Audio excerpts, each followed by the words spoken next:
اعوذ باللہ من الشیطان الرجیم بسم اللہ الرحمن الرحیم اللہم صلی علی محمد نبی الامی وعلی آلہ وصحبہ وبارک وسلم۔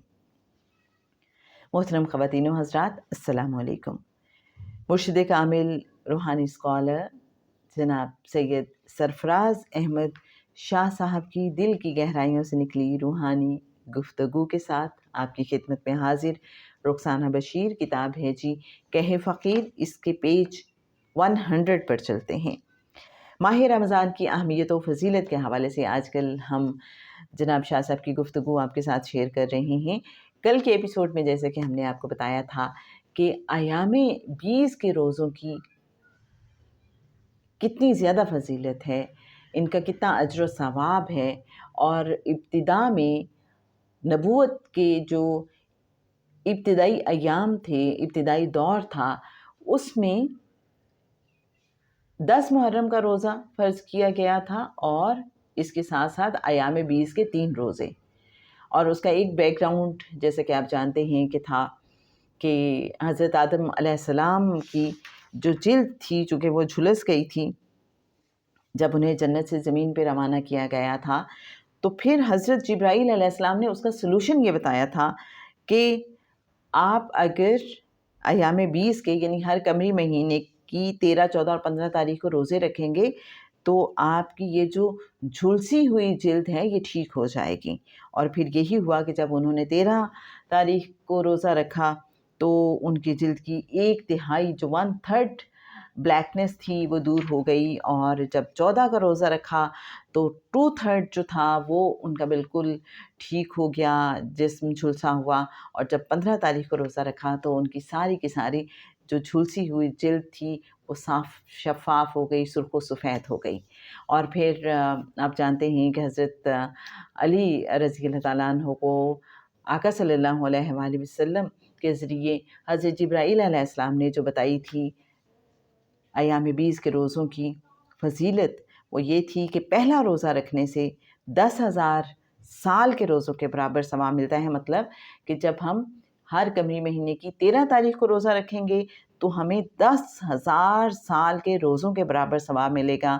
جب ہم 14 تاریخ کو روزہ رکھیں گے، 14 کسی بھی قمری مہینے کی 14 تاریخ کو، تو یعنی ایام 20 کا دوسرا روزہ، تو اس کا ثواب ملے گا 30,000 سال کے روزوں کے برابر۔ اور جب ہم پھر تیسرا روزہ بھی رکھیں گے، یعنی 15 تاریخ کا روزہ، ایام 20 کا تیسرا روزہ، تو پھر کتنا ثواب ملے گا؟ 1,00,000 سال کے روزوں کے برابر، کہ گویا ہم نے 1,00,000 سال روزے رکھے ہیں۔ تو کتنی زیادہ فضیلت ہے۔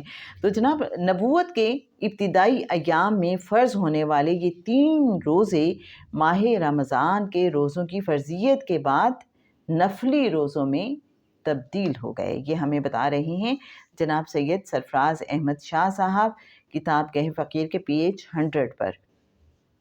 اسی طرح 10 محرم کے روزے کے حوالے سے جب مسلمانوں نے عرض کیا کہ یا رسول اللہ صلی اللہ علیہ وآلہ وسلم، یہودی بھی 10 محرم کا روزہ رکھتے ہیں، تو آپ صلی اللہ علیہ وآلہ وسلم نے فرمایا تم 9 محرم کا روزہ ساتھ ملا لیا کرو تاکہ یہودیوں سے مشابہت نہ ہو۔ تو میرے بہت محترم ناظرین، آج ہم نے نہ صرف ایام 20 کے روزوں کی اہمیت و فضیلت کے بارے میں، ان کے بیک گراؤنڈ کے بارے میں سمجھا اور جانا، اس کے ساتھ ساتھ ہمیں یہ پتہ چلا کہ شروع میں ایام 20 کے روزے فرض تھے، لیکن جب مسلمانوں پہ 30 روزے ماہ رمضان کے فرض ہو گئے تو اب ایام 20 کے جو روزے فرض تھے وہ نوافل میں بدل گئے، اب یہ نفلی روزے ہو گئے۔